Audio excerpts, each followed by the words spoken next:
হযরত আলী রাদিয়াল্লাহু তাআলা আনহু বলেন, ইয়া রাসূলুল্লাহ, আপনি হলেন বিশ্ব নবী।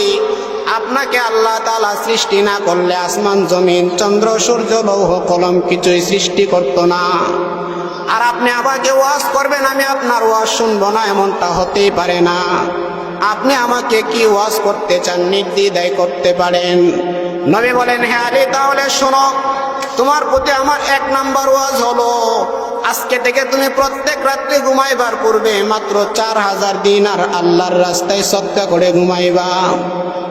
হযরত আলী বলেন, ইয়া রাসূলুল্লাহ, আপনার ওয়াজ তো আমার বুঝে আসে নাই, কারণ আমি প্রতি রাত্রে কিভাবে 4000 দিনার আল্লাহর রাস্তায় সদকা করে ঘুমাইবো? কারণ আমার ঘরের ভেতরে একদিন চুলায় আগুন জ্বললে আরেক দিন আগুনই জ্বলে না। আমি এক বেলা খাইতে পারলে আরেক বেলা খাইতেই পারি না। ইয়া রাসূলুল্লাহ, আমি কিভাবে প্রতি রাত্রে 4000 দিনার আল্লাহর রাস্তায় সদকা করে ঘুমাবো?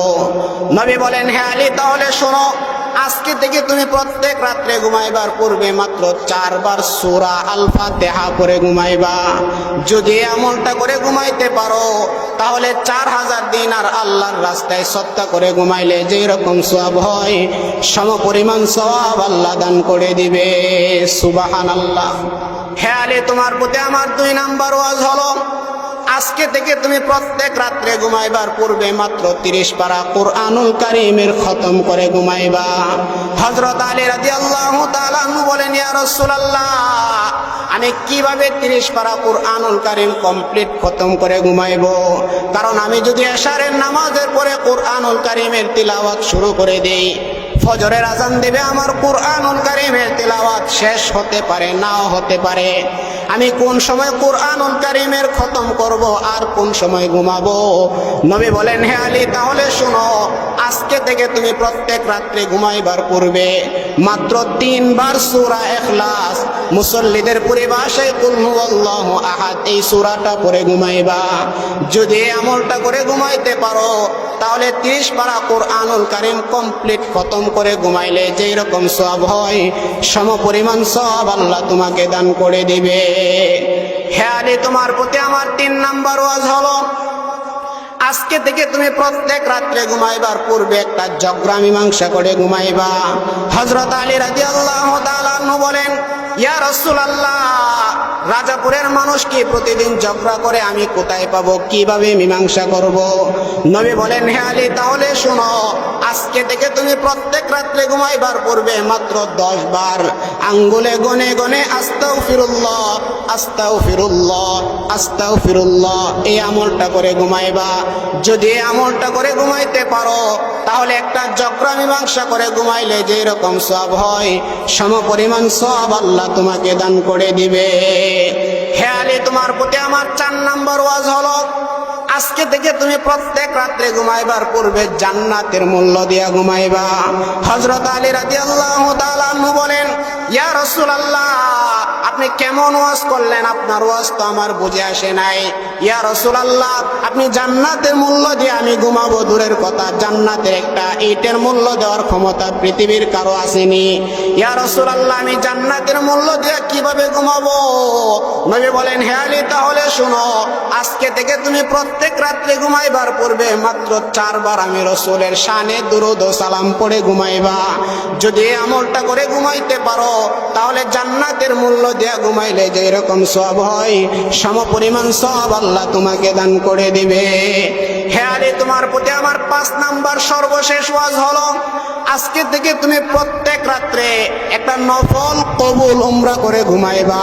হযরত আলী রাদিয়াল্লাহু তাআলা আনহু বলেন, রাসূল, প্রথমত কথা হলো, উমরা কবুল হওয়া না হওয়া এটা তো আল্লাহর হাতে। দ্বিতীয়ত কথা হলো, ইয়া রাসূলুল্লাহ, উমরা করতে যেতে হবে মক্কায়, আর আমার বসবাসের স্থান হলো মদিনায়। ইয়া রাসূলুল্লাহ, আমি প্রতি রাত্রে কিভাবে মদিনা থেকে মক্কায় যাব আর কিভাবে উমরা করে ঘুমাবো?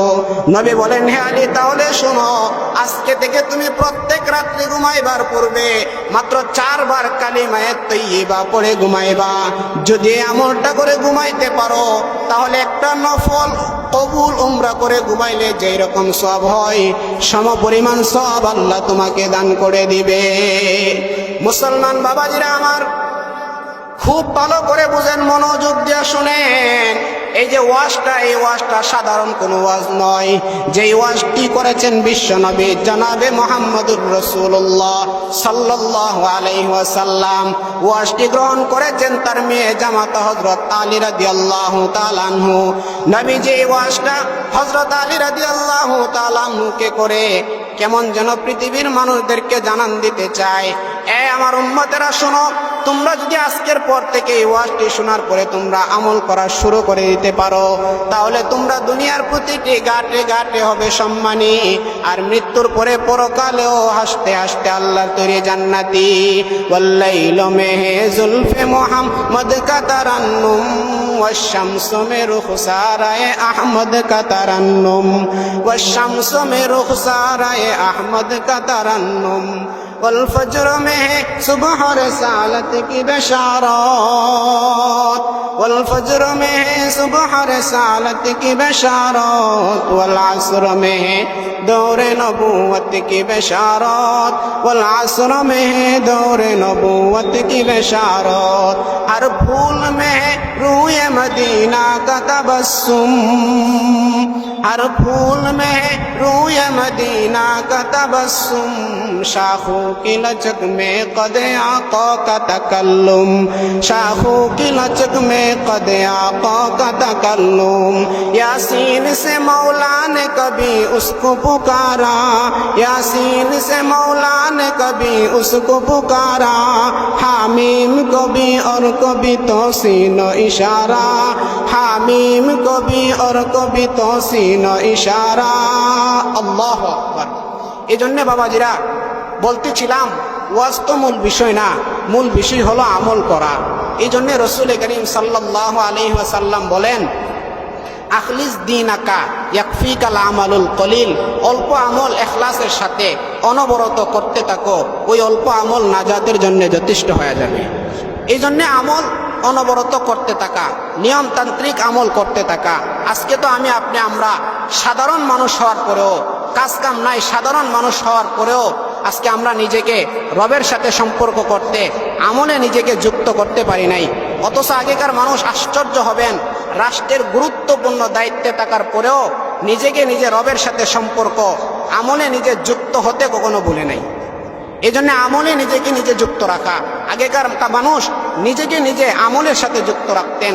এর বাস্তব প্রমাণ হলো দিল্লির আধ্যাত্মিক জগতের সম্রাট হযরত কুতুবউদ্দিন বখতিয়ার কাকি রহমাতুল্লাহ আলাই মুমূর্ষ অবস্থায় বিছানাতে পড়ে আছেন। মুমূর্ষ অবস্থায় বিছানাতে পড়া,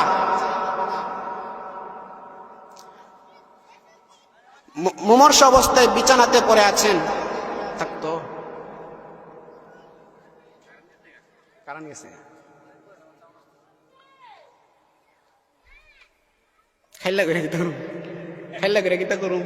বলতেছিলাম, যার কারণে রাসূল করিম সাল্লাল্লাহু আলাইহি ওয়াসাল্লাম হাদিসে বলেছেন যে আখলিস দীনাকা ইয়াকফিকাল আমালুল কলিল, অল্প আমল ইখলাসের সাথে অনবরত করতে থাকো, ওই অল্প আমল নাজাতের জন্য যথেষ্ট হয়ে যাবে। আজকে তো আমরা নিজেকে নিজে সাধারণ মানুষ হওয়ার পরেও আমলে যুক্ত রাখতে পারলাম না। অথচ আগেকার মানুষ আশ্চর্য হবেন, রাষ্ট্রের গুরুত্বপূর্ণ দায়িত্বে থাকার পরেও নিজেকে নিজে আমলে যুক্ত রাখতে ভুলে নাই। এর বাস্তব প্রমাণ হলো দিল্লির আধ্যাত্মিক জগতের সম্রাট হযরত কুতুবউদ্দিন বখতিয়ার কাকি রহমাতুল্লাহি আলাই মুমূর্ষ অবস্থায় বিছানাতে পড়ে আছেন। মনে হয় যেন উনি কিছুদিনের ভেতরে ইন্তেকাল হয়ে যাবে। হযরত কুতুবউদ্দিন বখতিয়ার কাকি রহমাতুল্লাহি আলাই ওই অবস্থাতে ওনার খাদেমকে লক্ষ্য করে বলতেছেন, এই খাদেম শুনো, আমি যেদিন দুনিয়া থেকে বিদায় হয়ে যাব, বিদায় হয়ে গেলে আমার জানাজার নামাজটা যেই ব্যক্তি পড়াবে, যাকে তাকে দিয়ে আমার জানাজার নামাজ পড়াইবা না। খাদেম তখন লক্ষ্য করে বলেন, আচ্ছা ঠিক আছে হুজুর, বলেন আপনি দুনিয়া থেকে বিদায় হয়ে যাওয়ার পরে আপনার জানাজার নামাজ কাকে দিয়ে পড়াবো? হযরত কুতুবউদ্দিন বখতিয়ার কাকি রহমাতুল্লাহি আলাই বলেন, যার ভিতরে 4টা গুণ পাও। 1 নাম্বার, যার জিন্দেগিতে কোনোদিন তাকবীরে উলা ছুটে নাই। 2 নাম্বার, যার জিন্দেগিতে কোনোদিন আসরের সুন্নত কাজা হয় নাই। 3 নাম্বার, যার জিন্দেগিতে কোনোদিন তাহাজ্জুদের নামাজ কাজা হয় নাই। 4 নাম্বার, যার জিন্দেগিতে কোনোদিন ইচ্ছাকৃত বেগানা নারীর দিকে তাকায় নাই। এই 4টা গুণ যার ভেতরে পাইবা, এই 4 গুণওয়ালা মানুষটাকে দিয়ে আমার জানাজার নামাজ পড়াইবা। এই 4 গুণওয়ালা মানুষ যদি না পাও তাহলে বিনা জানাজায় কবরস্থ করবা। এই 4 গুণওয়ালা মানুষ না পাইলে বিনা জানাজায় আমাকে কবরস্থ করে দিবা। এই ওসিয়ত করার পরে কিছুদিন পরে হযরত কুতুবউদ্দিন বখতিয়ার কাকি রহমাতুল্লাহি আলাইহি দুনিয়া থেকে বিদায় হয়ে গেছেন। দুনিয়া থেকে বিদায় হয়ে যাওয়ার পরে চতুর্দিকে এলান করা হলো আধ্যাত্মিক জগতের সম্রাট কুতুবউদ্দিন বখতিয়ার কাকি আর দুনিয়াতে নাই। এলান হয়ে যাওয়ার পরে নির্ধারিত সময়ে নির্ধারিত স্থানে লক্ষ লক্ষ লক্ষ লক্ষ মানুষের সমাগম। যদিও আমরা কুতুবউদ্দিন বখতিয়ার কাকি রহমাতুল্লাহি আলাইহির জানাজার দৃশ্য দেখি নাই, কিন্তু কুতুবউদ্দিন বখতিয়ার কাকির রেখে যাওয়া রুহানি সন্তান, বিবারিয়ার গৌরব, মুফাসসির জগতের কিংবদন্তি আল্লামা জুবায়ের আহমদ আনসারী রহমাতুল্লাহি আলাইহির জানাজার দৃশ্য দেখলাম। যদিও আমরা কুতুবউদ্দিন বখতিয়ার কাকির জানাজার দৃশ্য দেখি নাই, আমরা কিশোরগঞ্জের গৌরব আল্লামা আজহার আলী আনোয়ার শাহ রহমাতুল্লাহ আলাইহির জানাজার দৃশ্য দেখলাম। যদিও আমরা কুতুবউদ্দিন বখতিয়ার কাকি রহমাতুল্লাহি আলাইহির জানাজার দৃশ্য দেখি নাই, আমিরে হেফাজত আল্লামা আহমদ শফি রহমাতুল্লাহি আলাইহির জানাজার দৃশ্য দেখলাম। যদিও আমরা কুতুবউদ্দিন বখতিয়ার কাকি রহমাতুল্লাহি আলাইহির জানাজার দৃশ্য দেখি নাই, বাংলার মাদানী নূর হোসেন কাসেমী রহমাতুল্লাহি আলাইহির জানাজার দৃশ্য দেখলাম। এদের জানাজায় প্রমাণ করে হযরত কুতুবউদ্দিন বখতিয়ার কাকি রহমাতুল্লাহি আলাইহির জানাজায় কত লক্ষ লক্ষ মানুষের সমাগম ছিল। লক্ষ লক্ষ মানুষ, তৎকালীন সময়ের বড় বড় মুফতি, মুহাদ্দিস, শাইখুল হাদিস, উলামায়ে কেরাম, সাধারণ জনগণ সবাই সারি সারি কাতারবদ্ধ হয়ে জানাজার নামাজের অপেক্ষায় সকলেই সারি সারি কাতারবদ্ধ হয়ে দাঁড়ায় আছে। কে জানাজা পড়াবে? জানাজার নামাজের অপেক্ষায় মুহূর্তের ভেতরে খাদেম সামনে থেকে লক্ষ্য করে বলেন, এ সমবেত আল্লাহর বান্দাদের দল শুনো, এখন যিনি কুতুবউদ্দিন বখতিয়ার কাকির জানাজার নামাজ পড়াইবা, যার ভেতরে 4টা গুণ আছে। 1 নাম্বার, যার জিন্দেগিতে তাকবীরে উলা ছুটে নাই। 2 নাম্বার, যার জিন্দেগিতে কোনোদিন আসরের সুন্নত কাজা হয় নাই। 3 নাম্বার, যার জিন্দেগিতে কোনোদিন তাহাজ্জুদের নামাজ কাজা হয় নাই। 4 নাম্বার, যার জিন্দেগিতে ইচ্ছাকৃত বেগানা নারীর দিকে তাকাও নাই। এই 4টা গুণওয়ালা মানুষ যে আসো, এখন আইসা কুতুবউদ্দিন বখতিয়ার কাকির জানাজার নামাজটা পড়ায়া দাও। এলান যখন হয়ে গেল, সমবেত সমস্ত মানুষেরা সকলেই তাদের মাথা নত করে দিলেন। মাথা নত করে সকলেই যার যার অতীত তালাশ করতে লাগলেন। কেউ তাকায় দেখে কারো ভেতরে 2 গুণ থাকলে বাকি 2টা নাই, কারো ভেতরে 1টা থাকলে বাকি 3টা নাই, কারো ভেতরে 3টা থাকলে আরো 1টা নাই। মোটামুটি পুরা 1টা গুণ কারো ভেতরে তেমন ভাবে পাওয়া যায় না। কে জানাজার নামাজ পড়াবে? অনেক সময় যখন অতিবাহিত হয়ে গেল, কেউ জানাজার নামাজ পড়তে সাহস পায় না। ওই মুহূর্তে লক্ষ্য করে দেখেন একজন আল্লাহর বান্দার রুমাল দিয়া চেহারাটা ডাইকা সামনের দিকে আইসা বলেন, এ সমবেত মানুষেরা শোনো, আল্লাহ তাআলার দয়া ফজল ও করমে আমার ভেতরে আলহামদুলিল্লাহ 4টা গুণই আছে। এই কথা বলে উনি জানাজার নামাজ পড়াবেন। জানাজার নামাজ পড়ানোর আগে আল্লাহর বান্দা কুতুবউদ্দিন বখতিয়ার কাকি থেকে কাফনের কাপড়টা সরায়া কুতুবউদ্দিন কাকির কপালের মধ্যে একটা চুমুকায়া বলে, ও হে আল্লাহর ওলি, আপনি তো আল্লাহ তাআলার জান্নাতের সুসংবাদ প্রাপ্ত হয়া, আপনি তো আল্লাহর জান্নাতের মেহমান হয়ে দুনিয়া থেকে বিদায় হয়ে গেলেন। আর আমি যে 4টা দামি গুণ দিয়ে আল্লাহ তাআলার সাথে কথা বলতাম, আল্লাহ তাআলার সাথে কথা বলার পাসওয়ার্ডটা আপনি আজকে মানুষকে জানায়া দিলেন, বাকি অসুবিধা নাই। হাসরের ময়দানে মাহশরে যেদিন আমি আসামির কাঠগড়ায় দাঁড়ায় যাব, আপনি কিন্তু আমি গুনাহগারকে না নিয়ে জান্নাতে যায়েন না। এভাবে যে বইলা ওই লোকটা জানাজার নামাজ পড়ায় দিলেন। বাজান আশ্চর্য হবেন, লোকটা কে ছিলেন? তিনি আর কেউ নয়, তৎকালীন সময়ের দিল্লির বাদশাহ হযরত শামসুদ্দিন আলতামাশ রহমাতুল্লাহি আলাইহি। একজন বাদশাহ হওয়ার পরেও কত দামি দামি তার ভেতরে 4টা গুণ, অথচ আজকে আমরা সাধারণ মানুষ হওয়ার পরেও নিজেকে আমলে যুক্ত করতে পারি নাই। এই জন্য নিজেকে নিজে আমলে যুক্ত রাখা। আর এছাড়াও সবচেয়ে বড় কথা হলো, আমল ছাড়া রবকে পাওয়া যায় না। বলকের বাদশাহ হযরত ইব্রাহিম ইবনে আদহাম রহমাতুল্লাহি আলাইহি রাতের বেলা ঘরের মধ্যে ঘুমায় আছে। ঘুমের মধ্যে উনি লক্ষ্য করে দেখেন, হঠাৎ করে ওনার ঘরের ছাদের উপরে টক টক টক টক করে আওয়াজ হয়। উনি ঘুমের থেকে আওয়াজ দিয়ে বললেন, কে রে তুমি ছাদের উপরে? ছাদের থেকে আওয়াজ আসলো, আমি রাখাল, আমার গুড়াটা হারায় গেছে, গুড়া খুঁজতেছি। বলকের বাদশাহ ইব্রাহিম ইবনে আদহাম রহমাতুল্লাহি আলাইহি বলেন, আরে বোকা, তোমার গুড়া হারায় গেছে, গুড়া পাইতে গেলে তো তুমি বনে যেতে হবে, ছাদের উপরে তুমি গুড়া খুঁজো কেন? রাখাল তখন উত্তর দিয়া বলেন, এ বলকের বাদশাহ ইব্রাহিম ইবনে আদহাম, শুনেন, বোকা তো আমি নয়, আমি তো বোকা নয়। ছাদের উপরে গুড়া খুঁজলে যদি বোকা হয়, তাহলে আপনি যে আমল চাইরা আরামের বিছানায় ঘুমাইতেছেন, আপনি কিভাবে আপনার রব আল্লাহকে পাবেন? আপনি যে আরামের বিছানায় ঘুমাচ্ছেন আমল ছেড়ে দিয়া, আপনি কিভাবে আপনার রবকে পাবেন?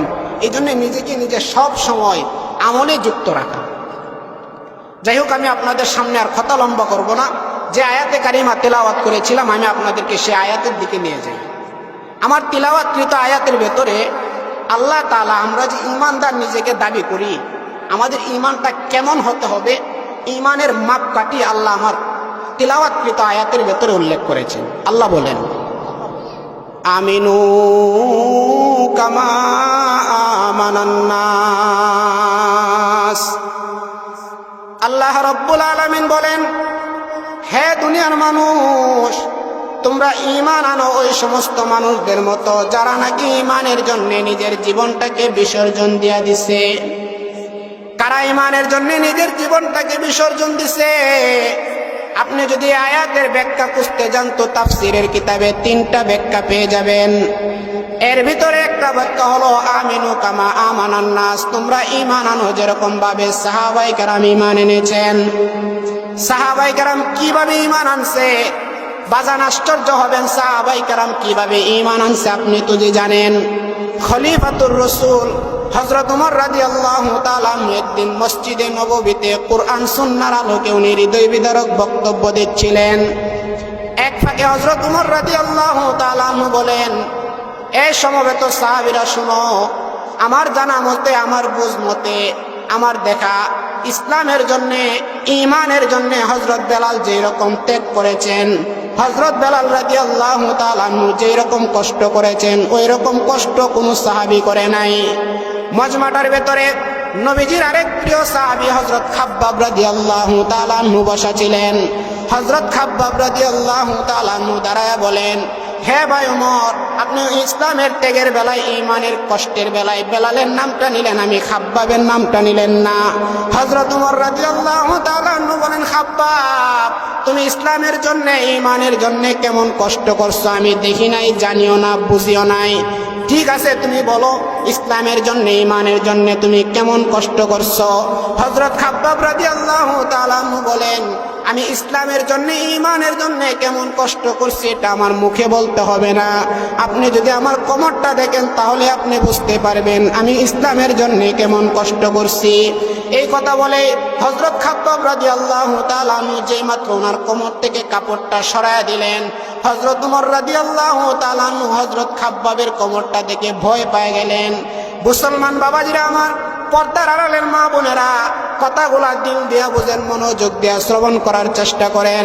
হযরত ওমর রাদিয়াল্লাহু তাআলা এমন একজন বীর পালোয়ান সাহসী সাহাবী ছিলেন। আপনি যদি কিতাবের ভেতরে তালাশ করেন পেয়ে যাবেন। হিজরতের সময় যখন কাফেরদের অত্যাচারে সাহাবায়ে কেরাম সহ নবীজি মক্কা ছেড়ে মদিনায় যখন হিজরত করেন, সমস্ত সাহাবীরা গোপনে গোপনে মক্কা ছেড়ে মদিনাতে হিজরত করে চলে যায়। হিজরত কিন্তু হযরত ওমর রাদিয়াল্লাহু তাআলা এমন একজন সাহসী সাহাবী ছিলেন, উনি যখন মক্কা ছেড়ে মদিনাতে হিজরত করে চলে যাবেন, উনি গোপনে গোপনে যায় না, বরং প্রকাশ্যে মক্কা নগরীর রাস্তা দিয়ে যায় আর ডেকে ডেকে যায়, এ আবুল আহাব, আবুল আহাব, উতবা, সাইবা, আবু জাহেল, কে আসো? আমি উমর মক্কা ছেড়ে মদিনাতে হিজরত করতেছি, সাহস থাকলে তো আমার সামনে আইসা দাঁড়াও। কে এমন সাহসে আছো? পারলে আমি উমরের সামনে দাঁড়াও। যদি নিজের মাকে সন্তান হারা বানাইতে চাও, স্ত্রীকে বিধবা বানাইতে চাও, সন্তানদেরকে বাবা হারা বানাতে চাও, তো আমি উমরের সামনে আইসা দাঁড়াও। এমন একজন বীর পালোয়ান হযরত ওমর রাদিয়াল্লাহু তাআলা ছিলেন। আরো আশ্চর্য হবেন, একদিন হযরত ওমর রাদিয়াল্লাহু তাআলা আনহু নবীজির কাছে যাইতেছেন, নবীজির মজমার ভেতরে যাচ্ছেন। নবীজি হযরত ওমরকে দেখে মুস্কি মুস্কি হাসতে লাগলো। হযরত ওমর বলেন, ইয়া রাসূলুল্লাহ, আপনি কি আমার আসার ধরন দেখা, আমার হাঁটার ধরন দেখা আপনি হাসতেছেন? নবী বলেন, না না ওমর, আমি তোমার হাঁটার ধরন দেখা হাসি না। কেন তাহলে হাসতেছেন? নবী বলেন, হ্যাঁ ওমর শুনো, আমি তোমার এই জন্য তোমাকে দেখা আসতেছি, তুমি যখন এখন রাস্তা দিয়ে আসতেছিলা তোমাকে দেখা শয়তান রাস্তা ছেড়ে পালাইছে। শয়তান তোমাকে দেখা রাস্তা ছেড়ে পালাইছে। আর আমাদেরকে দেখলে কি করে? শয়তান আরো কাছে আসে। হযরত ওমর রাদিয়াল্লাহু তাআলা আনহু এমন সাহসী সাহাবী ছিলেন। হযরত ওমর রাদিয়াল্লাহু তাআলা আনহু খাব্বাব রাদিয়াল্লাহু তাআলা আনহুর কোমরটা দেখে ভয় পেয়ে গেলেন আর বলেন, এই ভাই খাব্বাব, তোমার কোমরে দিয়ে কোনো গোশত নাই, শুধু হাড্ডি আর হাড্ডিগুলা দেখা যায়। হাড্ডিগুলা গণনা করা যাবে এমন দেখা যায় কেন? বলো তোমার কোমরের গোশত গলে কোথায়? হযরত খাব্বাব রাদিয়াল্লাহু তাআলা আনহু বলেন, হে ওমর শুনেন, আমি যখন ইসলাম গ্রহণ করলাম, কালেমা যখন গ্রহণ করলাম, আমার গোষ্ঠীর লোকেরা, আমার বাপ দাদারা, আমার আত্মীয় স্বজনেরা, তারা আমাকে হাত পা গুলা বেঁধে জ্বলন্ত কয়লার উপরে আমাকে রাইখা দিত। জ্বলন্ত কয়লার উপরে রাইখা তারা আমার বুকের মধ্যে পাথর চাপা দিয়া দিত আর বলতো, খাব্বাব, ঈমান ছেড়ে দাও, ইসলাম ছেড়ে দাও। ইসলাম যদি ছেড়ে না দাও তাহলে তোমাকে জ্বলন্ত কয়লার উপরে রেখে মেরে ফেলবো। তারা আমাকে এভাবে নির্যাতন করত। আমি তখন বলতাম, শোনো, আমি খাব্বাবের এক জীবন নয় 1000 জীবন দিতে রাজি আছি। 1000 জীবন দিব, তবু আমি আমার ঈমান কখনোই দিব না। मैं आशिक मौला हूँ, मेरा इश्क निराला। मैं आशिक मौला हूँ, मेरा इश्क निराला। ये जुमला जहाँ जिनकी तजल्ली से उजाला, ये जुमला जहाँ जिनकी तजल्ली से उजाला। हजरत खाब्बाब রাদিয়াল্লাহু তাআলা আনহু বলেন, এই ওমর শুনেন, এই যে আমার গোষ্ঠীর লোকেরা, আমার আত্মীয় স্বজনেরা জ্বলন্ত কয়লার উপরে আমার হাত পা গুলা বেঁধে রাইখা দিত, এই জন্য আমার কোমরের গোশতগুলা খসে খসে পড়ে যাইতো। এই জন্য আজকে আমার কোমরে গোশত নাই, শুধু হাড্ডি গুলাই দেখা যায়। এই ছিল সাহাবায়ে কেরামের ঈমান। তো আল্লাহ বলেন, মানুষেরা তোমরা ঠিক সাহাবায়ে কেরামের মতো ঈমান আনো। আজকে আমার আপনার ভেতরে না আছে আমলের কোনো আফসোস, না আছে কবরের ভয়, না আছে হাসরের ভয়, না আছে ঈমান নিয়ে কোনো প্রশ্ন। অথচ সাহাবায়ে কেরাম জান্নাতের সুসংবাদ প্রাপ্ত হওয়ার পরেও কেমন তার ভেতরে কবরের ভয় ছিল, কেমন তার ভেতরে হাসরের ভয় ছিল, কেমন তার ভেতরে জান্নাত লাভের আশা ছিল, জাহান্নামের ভয় ছিল। আর আমি আপনি এত গুনাহ করার পরেও না আছে হাসরের ভয়, না আছে কবরের ভয়, না আছে ফুলসিরাতের ভয়। নবীজির সাহাবী হযরত উসমান রাদিয়াল্লাহু তাআলা আনহু, উনি যখন মাঝে মধ্যে কবরের পাশ দিয়ে যাইতেন, কবর দেখলে হযরত উসমান বাচ্চাদের মতো হাউমাউ করে কান্না শুরু করে দিতেন। লোকেরা জিজ্ঞেস করে, হ্যাঁ উসমান, আপনি তো জিন্নুরাইন, রসুলের পক্ষ থেকে, আল্লাহর পক্ষ থেকে তো দুনিয়াতে আপনি জান্নাতের সুসংবাদ প্রাপ্ত সাহাবী, এরপরও কেন আপনি কবর দেখলে এভাবে হাউমাউ করে কান্না করেন? কান্না করার কারণ কি? হযরত উসমান রাদিয়াল্লাহু তাআলা আনহু বলেন, লোকেরা শোনো, আমার জীবনের প্রথম ঘাঁটি, মৃত্যুর পরের প্রথম ঘাঁটি হলো এই কবর। কবরে যাওয়ার পরে আমাকে ফেরেশতারা তিনটা প্রশ্ন করবে। এক নাম্বার, মার রব্বুকা ওয়া মা দীনুকা ওয়া মান হাদার রাজুলুল্লাযী বুইতা ফীকুম। এই তিনটা প্রশ্ন কবরে রাখার পরে আমাকে করা হবে। আমার বড় ভয় লাগে কবরে যাওয়ার পরে ফেরেশতাদের 3 প্রশ্নের উত্তর দিতে পারবো কিনা। 3 প্রশ্নের উত্তর দিতে পারলে তো আলহামদুলিল্লাহ, বলো, আমার জন্য জান্নাতের ফয়সালা হবে। বাকি যদি 3 প্রশ্নের উত্তর দিতে না পারি তাহলে তো কবরটা জাহান্নামের একটা টুকরা হয়ে যাবে। এই জন্য আমি উসমানের মাঝে মধ্যে ভয় হয়, আমি কবরে যাওয়ার পরে 3 প্রশ্নের উত্তর দিতে পারবো কিনা। এই ভয়ে কবর দেখলে আমি উসমান আর সহ্য করতে পারি না, হাউমাউ করে কান্না শুরু করে দেই। এই জন্য আমি উসমান কবর দেখলে সহ্য করতে পারি না, হাউমাউ করে আমি উসমান কবর দেখলে কান্না শুরু করে দেই। এই জন্য বাবাজিরা, যারা আমরা মাইকের আওয়াজ শুনতেছি, মা বোনেরা যারা পর্দার আড়ালে আছেন, মৃত্যুর আগে নিজেকে নিজে সংশোধন করা, মৃত্যুর আগে নিজেকে নিজে আমলে যুক্ত রাখা। আজকে আমি আপনি যদি এখন দুনিয়া থেকে বিদায় হয়ে যায়, তো কবরে রাখলে আমি আপনি আল্লাহ তাআলার কাছে কি জবাব দিব, এই চিন্তা করে, এই কল্পনা করে নিজেকে নিজে পরিশুদ্ধ করে ফেলি। এই কারণে আল্লাহ নিজেও কোরআনে বলে দিয়েছেন, কদ আফলাহা মান তাযাক্কা, যারা নিজেকে নিজে পরিশুদ্ধ করে ফেলেছে তারাই সফল কাম। আল্লাহ তাআলা আমাদের সবাইকে যে কথাগুলো বললাম